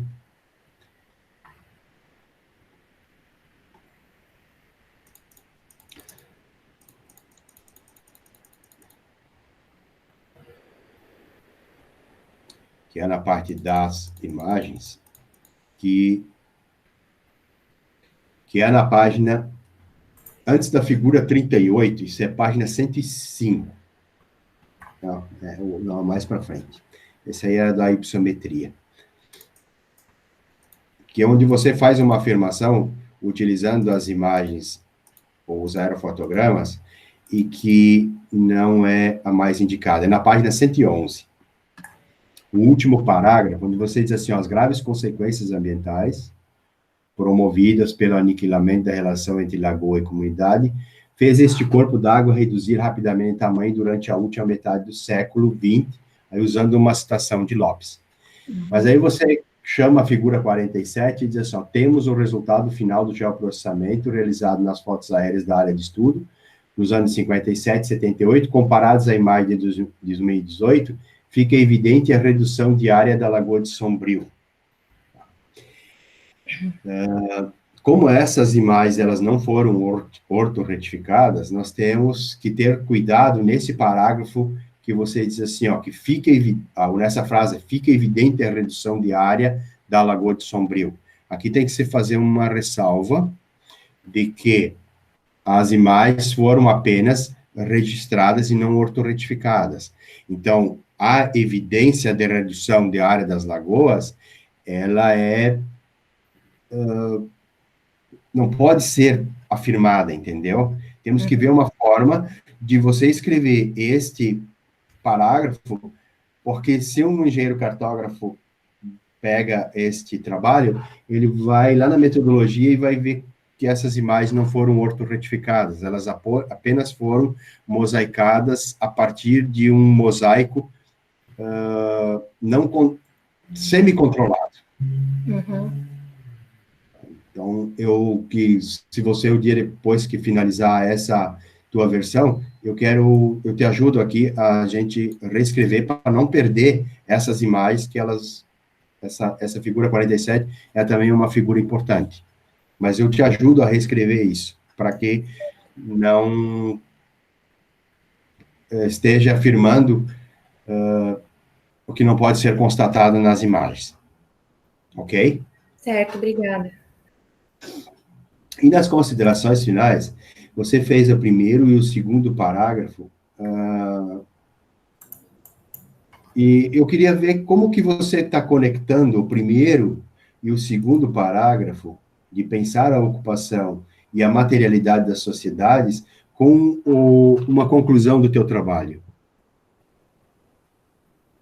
Como que você está conectando esses dois parágrafos como sendo conclusão do teu trabalho? Aqui foi no contexto de tentar sintetizar o trabalho, assim como na introdução, também na conclusão, né? Porque muitas vezes as pessoas vão pegar o trabalho, vão olhar essas duas partes, então eu tentei sintetizar um pouco essa parte da cultura da ocupação, da materialidade, e depois colocando as considerações. Você acha realmente necessário esses dois parágrafos? Porque, na verdade, eles são uma contextualização do que já foi discutido no trabalho, na parte de referencial, na parte de resultados. Na minha avaliação, a tua conclusão começa no terceiro parágrafo. E eu ainda coloquei aqui em verde, em virtude do que foi mencionado, esta pesquisa se propôs a investigar a cultura material, o remanescente. Então, eu pergunto, os teus objetivos geral e específicos foram totalmente atingidos? Eu creio que sim. O objetivo geral, então, né, é analisar a cultura material e depois correlacionar com investigar essa cultura, né, identificar ela, né, e depois fazer essa análise. E os gerais, então, fazer esse contexto histórico, correlacionando ele com a cultura material, que também espacializada e colocada em mapas temáticos, e por último, correlacionando esses dois, né, o contexto e a cultura material correlacionando, sendo correlacionados, né, mostrando se contribui alguma coisa para a história local. Então, eu acredito que sim. Então, para você valorizar mais, uma sugestão, você discute isso com os professores orientadores. Para você valorizar mais a tua pesquisa, tente reescrever as considerações finais, no sentido de mostrar a definição dos objetivos e a metodologia adotada com os resultados. Porque a tua grande, talvez a maior contribuição é no fato de conseguir atingir os objetivos com a metodologia que você adotou. Então, o primeiro e o segundo parágrafo, ele não tem razão de estar nas considerações finais. A partir do terceiro é que você começa a concluir aquilo que realmente você pesquisou. Sendo que o terceiro parágrafo, aliás, até onde vai a frase ocupação humana, tem que passar por uma releitura e daí você começa a fazer a conclusão da tua pesquisa. Então, nesse sentido, eu acho que os 2 primeiros parágrafos não têm razão de estarem ali, porque eles são repetitivos. Uhum. Talvez você colocou, como explicou, por uma segurança de estar retomando a discussão. Então, não há necessidade, porque a pessoa já leu o trabalho. Uhum. E se ela já leu o trabalho, ela vai chegar aqui e quer ver você concluir. Certo. E não, de novo, pensar em citar aqui a questão da materialidade das sociedades, a ocupação colonial, como é que ela aconteceu no ano de 1500. Não, isso não cabe aqui em considerações finais. Você tem que valorizar os resultados que você obteve e quais foram as conclusões da pesquisa. E qual é a contribuição no âmbito das ciências ambientais esta pesquisa. Uhum. Porque o programa é ciências ambientais. Então, de alguma forma, você também pode reforçar isto nas considerações finais ou conclusão, como você queira chamar. Certo. E aí vai valorizar mais a tua pesquisa. No mais, me coloca à disposição, Paola, se você precisar desses ajustes, me coloca à disposição para te ajudar. Com certeza, obrigada. Está de parabéns pela pesquisa, sabe? Mesmo ela,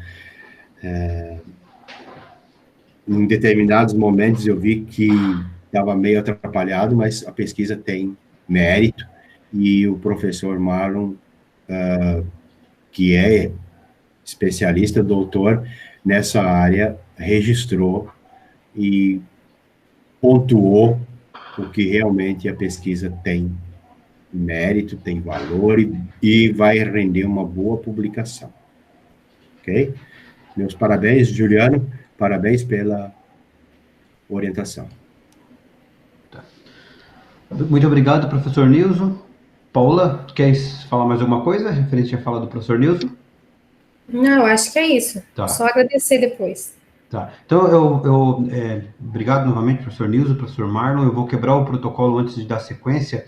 Eu quero passar a palavra para o professor colaborador, também orientador da pesquisa, professor Marcos, para que rapidamente, né, Marcos, se quiseres fazer alguma inserção, fazer alguma fala sobre talvez os comentários ou sobre a pesquisa em si, porque aí a partir desse momento eu vou encerrar aí para dar sequência aí dos procedimentos. Tá bem, vou falar rapidamente. Em cima dos comentários aí, tentando justificar alguns. A primeira coisa, assim, que eu achei super interessante, e sempre acho, assim, quando eu colaboro com pesquisas aí do PPGCA, é que é de ciências ambientais, né? E aí sempre eu paro, assim, por ciências. Então, são várias ciências, né? E é bem claro nesse programa que eu conheço que tem profissionais de várias áreas, e desde a educação, então, de humanas, e que trabalham bem focado em humanas, como biológicas ou geográficas aí, né? E para mim, é sempre interessante discutir, ver diferentes olhares sobre o mesmo trabalho, assim. E aí, para mim, é bem claro que a estrutura que esse programa possibilitou, né, para a estudante e pesquisadora Paola, foi o diferencial, porque toda essa parte do georreferenciamento, toda a parte cartográfica, é graças ao programa, porque a Paola não tinha formação nenhuma nisso, nada, zero, ela partiu do zero, mas do zero também, teoricamente, ela não entendia, talvez não sabia nem o que era um mapa, então ela partiu do zero, é uma evolução dela, pessoal, que o programa possibilitou, isso para mim é fantástico, porque dá para ver claramente a evolução pessoal dela inserida nesse programa, que para mim do ponto de vista pessoal como profissional, é fantástico.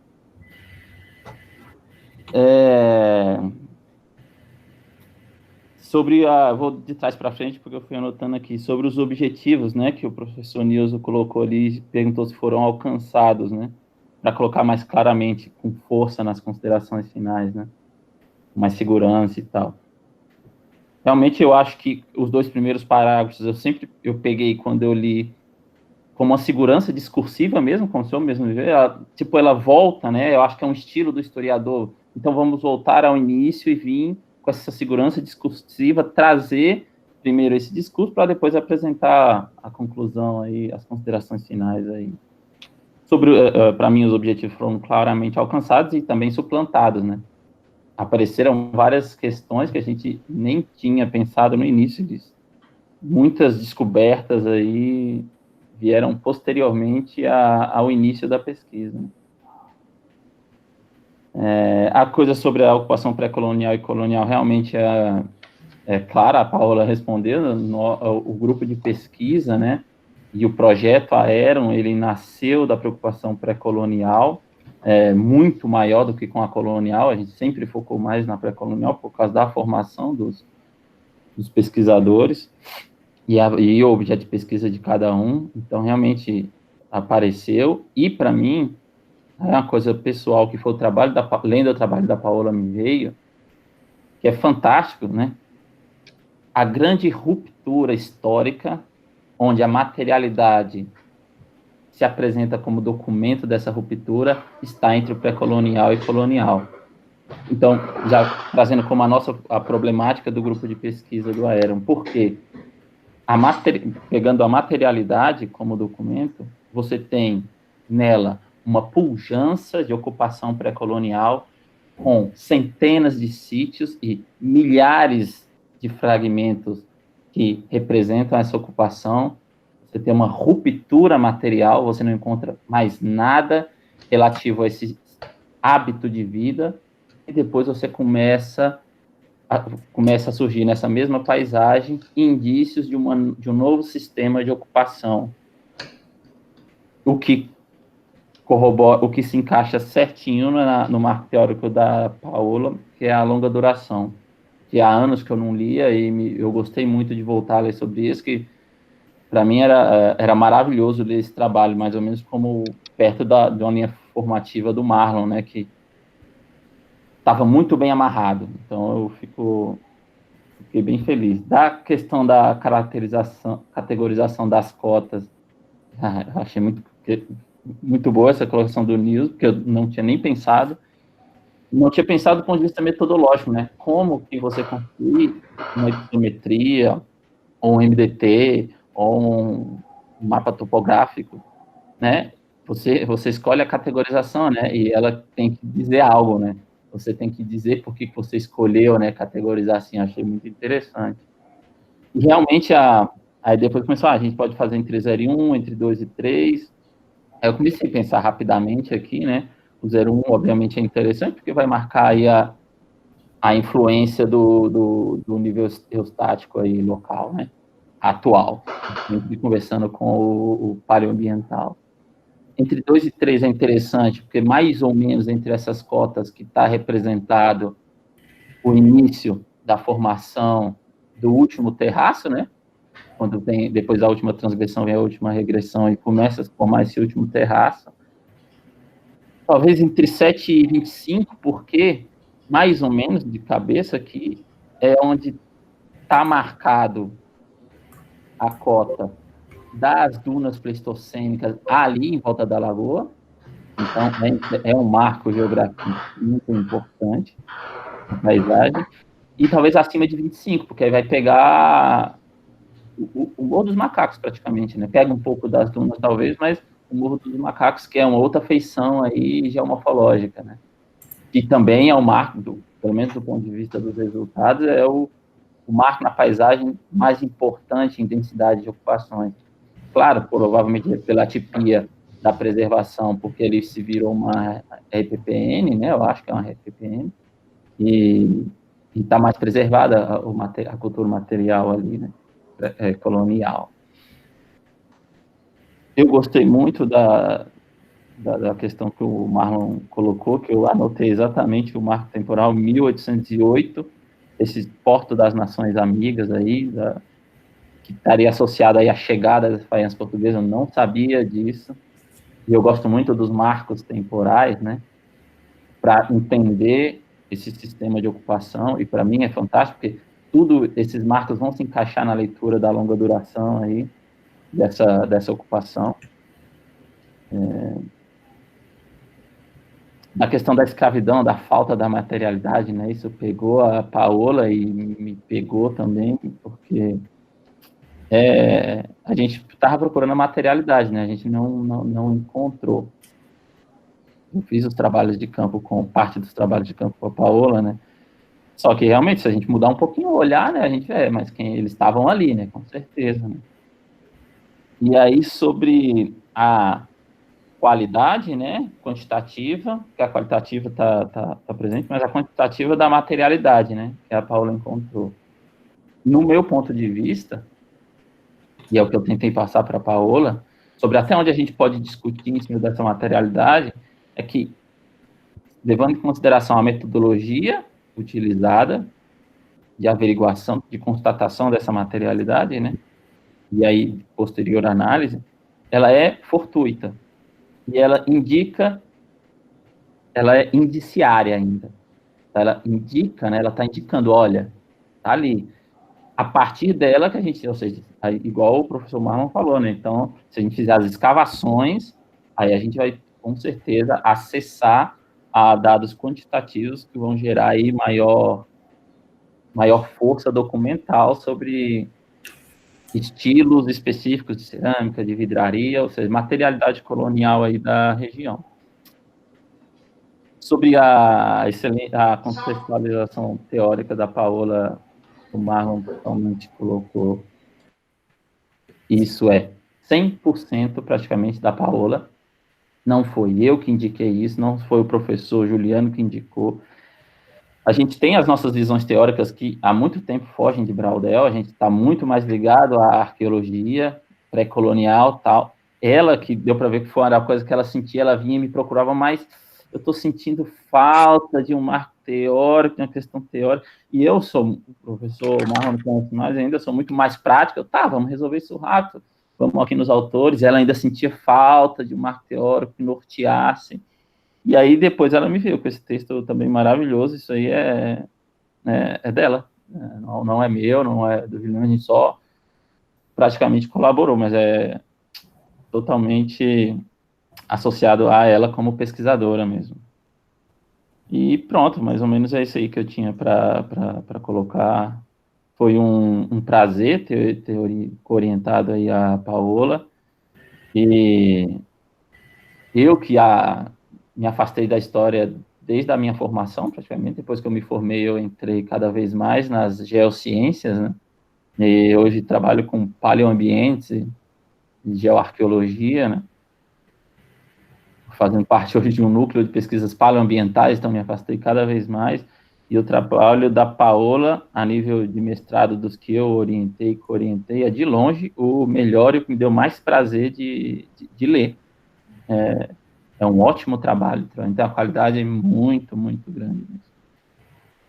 E é isso aí. E eu acho que, para voltar e fechar aí, realmente, como a gente está inserido aí na defesa de um programa de pós-graduação em ciências ambientais, a estrutura desse programa, realmente interdisciplinar e multidisciplinar, é que possibilitou que a Paola, uma historiadora orientada por um geoarqueólogo e um arqueólogo que trabalha mais com patrimônio e gestão do patrimônio, fizesse um trabalho técnico dessa qualidade. Foi o programa. Porque se não fosse o programa, se fosse só pela nossa contribuição, ele não ia ter essa qualidade.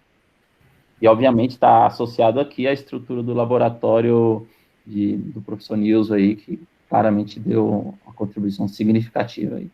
Então, parabéns ao programa e parabéns aos professores, principalmente parabéns para a Paola.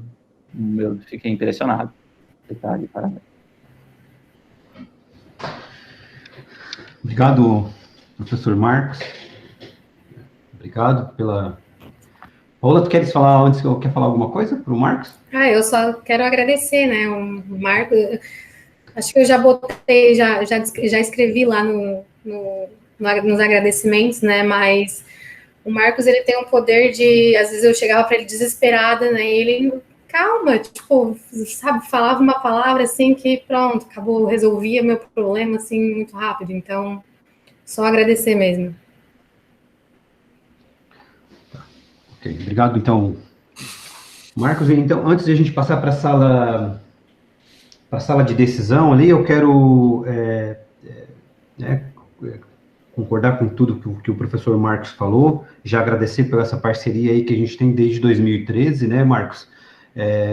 O mestrado da Paola representa também não um fim do ciclo, mas já a consolidação de algo que a gente pensou lá atrás, né?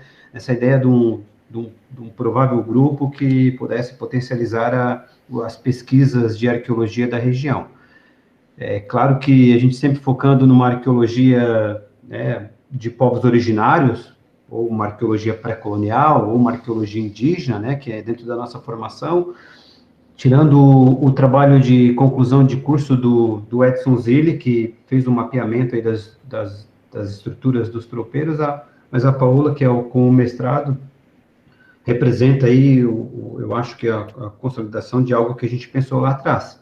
A Paola, eu conheci ela eu tive a possibilidade de a gente conversar quando eu dei a disciplina de arqueologia, né, Paola, no curso de História, em 2014, isso, né, 2015, aí depois ela procurou a gente lá no laboratório para fazer o seu trabalho de conclusão comigo e com o Marcos, não deu certo, mas depois a gente teve a possibilidade na especialização, onde ela, de patrimônio também, então a gente iniciou essa parceria dialogando com a arqueologia, e em 2017 ela procurou a gente para, né, no interesse dela de fazer os ciências ambientais, né, que foi muita alegria aí agora finalizando a pesquisa, né, deu certo, a Paula entrou, fez o mestrado, bolsista da FAPESC, ela entrou no lápis, ela né, conseguiu colocar o modo dela de pensar, né, à frente de outras atividades do lápis, né, colaborando assim com a orientação dos alunos, e esses 2 anos a Paola, eu posso dizer que aproveitou muito bem a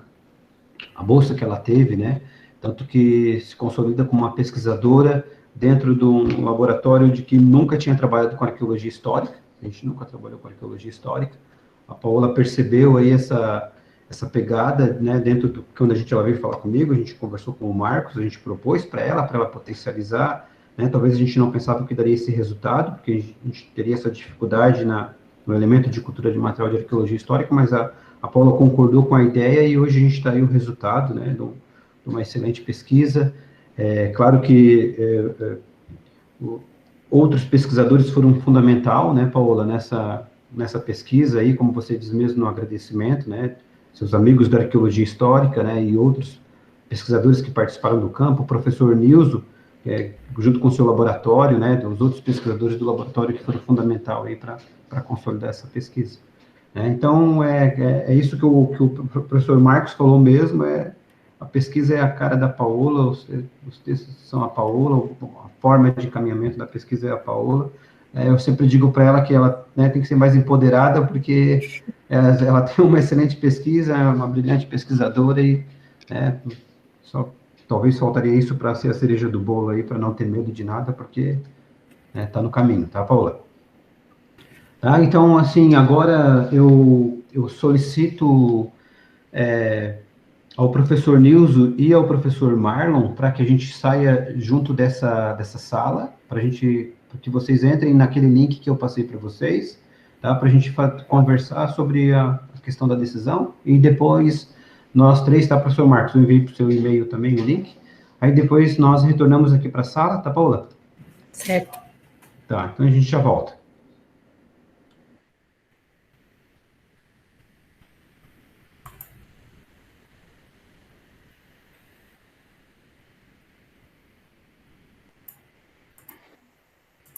E aí, senhorita? E aí? Vila? Passou. Agora sim. Eu fico nervosa não nem com a defesa, mas é com falar, né? A apresentação. Eu imagino, não sei se você fez isso, eu ia ter colocado... Oi, miga, arrasou. Falou, mano. Para colocar uns esquemas na minha frente, né, na parede, e ficar, né, me apoiando. Né, fazer o quê? Se a gente está nessa atipia contextual, eu aproveitaria mesmo. Fazer umas colas, né? Mas com certeza. Parabéns, Paulex. E aí, Pavê? Obrigada. Parabéns, sucesso. Obrigada, Thaís. Paola, muito legal, Paola. Nossa, eu amei, fiquei até agora e vou continuar até o final. Ai, professora, obrigada. Muito lindo o teu trabalho. Nossa, é assim uma informação que a gente é da região e não tem esse conhecimento. Não é, Madeira? Tá aí? Com certeza, né, Vanilde? Agora eu tenho acompanhado esse trabalho do Juliano, que estamos trabalhando juntos com as questões, né?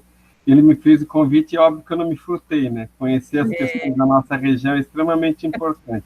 Parabéns pelo trabalho, tá, Paola? Realmente, eu acho que tira o nervosismo, que já vai vir um positivo com estrelinhas junto, tá?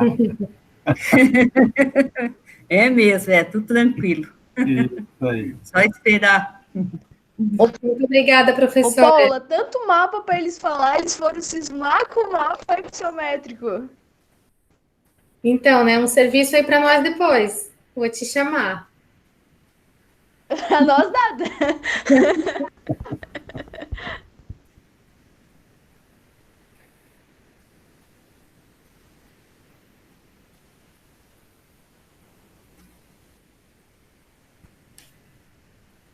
Quem é esse menino lindo? Ou menina, não estou vendo muito bem. O Diego? Futuro mestrando, Vanilde. Meu filho. Né? O Diego, Ele é tipo o Benjamin Button, mas Já está acostumando, daqui a pouco vai se acostumando.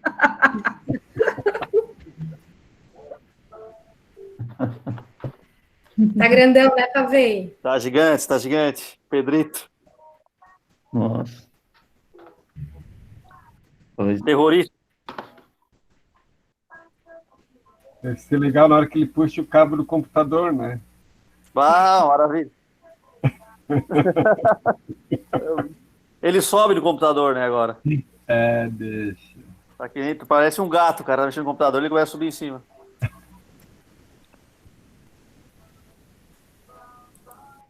Oi, Marcos, onde é que tu andas, Marcos? Eu entrei num pós-doutorado aqui no Paraná, na UniOeste, no programa de pesquisas paleoambientais. Então, o meu doutorado foi no Rio Uruguai, né, analisando o meandro, as ocupações desse meandro, então, em Águas de Chapecó, né, fronteira entre Santa Catarina e Rio Grande do Sul. E ele deu muitos resultados e mais perspectivas que resultados, né? Então, um dos pareceristas externos foi um professor da UniOeste, um geógrafo que trabalha com paleoambientes, mais geomorfologia. E ele me convidou, tinha uma bolsa de pós-doutorado, e aí eu vim para cá, estou desenvolvendo um trabalho em micromorfologia de solos em sítios arqueológicos. Nossa! É uma metodologia que faltou no meu doutorado por falta de formação, né? Eu estou complementando essa formação aí aqui. Uhum. Então,